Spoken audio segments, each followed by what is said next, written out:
ఆయన free fire బాబాయ్ ఈసారి మళ్ళీ ద బూయా అవార్డ్స్ అయితే తీసుకొని వచ్చాడు గేమ్లో. సో మీరైతే ఓటేయాల్సిన టైం మళ్ళీ వచ్చింది. మనమైతే ప్రీవియస్ ఇయర్ ఈ అవార్డు అయితే గెలుచుకున్నాం, best regional creator award. And నేనైతే స్ట్రీమర్ ఆఫ్ ది ఇయర్కి ఓట్లు అడిగాను ప్రీవియస్ ఇయర్, బట్ మనం అది కొన్ని వందల ఓట్లతో ఓడిపోయామంట.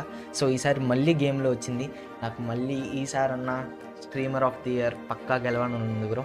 సో మీరు నాకు ఓటేయాలనుకుంటే ఒకసారి గేమ్ ఓపెన్ చేయండి, ద బూయా అవార్డ్స్ అని కనబడుతుంది, దాని మీద క్లిక్ చేయండి. క్లిక్ చేస్తే మీకు 6 కేటగిరీస్ కనబడతాయి, బట్ నేనైతే 3 కేటగిరీస్లో నామినేట్ అయ్యాను. 2 కేటగిరీలు మిమ్మల్ని చాలా అంటే చాలా రిక్వెస్ట్ చేసి అడుగుతున్నాను, అదే స్ట్రీమర్ ఆఫ్ ది ఇయర్. ఈ సంవత్సరం అన్న నేను స్ట్రీమర్ ఆఫ్ ది ఇయర్ రావాలని గట్టిగా కోరుకుని బ్రో. సో మీరైతే వెళ్ళండి, ఇక్కడ నా పేరు కనబడుతుంది మున్నాబాయ్ గేమింగ్ అని చెప్పి, అక్కడ ఓట్ అంటే క్లిక్ చేస్తే కనుక నా ఫోటో సేమ్ ఇలా హైలైట్ అవుతుంది. అండ్ ఫస్ట్ దాంట్లో వేసిన తర్వాత ఓట్ మళ్ళీ మీరు లాస్ట్కి స్క్రోల్ చేస్తే regional creator of the year అని కనిపిస్తుంది బ్రో. సో దీని మీద క్లిక్ చేయండి, మున్నాబాయ్ గేమింగ్ అని చెప్పి. నేనైతే తెలుగులో మనం పెట్టిన వీడియోలు ఇంకా ఎవ్వరూ పెట్టుండరు, ఏ కన్నడ, తమిళ్, మలయాళం ఏ స్ట్రీమరు పెట్టుండరు.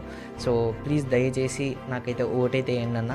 సో మీరు ఓటేస్తే మీకు ఈ విధంగా హైలైట్ అవుతుంది. నేను ఇంకో కేటగిరీ కూడా నామినేట్ అయ్యాను, content creator of the year. So ఇందులో కూడా ఉన్నాను, కాకపోతే దీంట్లో చాలామంది హిందీ వాళ్ళు ఉన్నారు, దేశీ గేమర్, బ్యాచ్ 99, పిఎన్ రోజ్, వీళ్ళందరూ ఉన్నారు. సో మన తెలుగు సపోర్ట్ ఎంతవరకు వెళ్తానో, ఈసారి ఇది ఎన్ని వందల ఓట్లతో ఓడిపోతానో చూడాలని ఉంది. బట్ ప్లీజ్ బ్రో దయచేసి మిగతా 2 కేటగిరీలో అయితే ఓట్ అయితే వేయండి.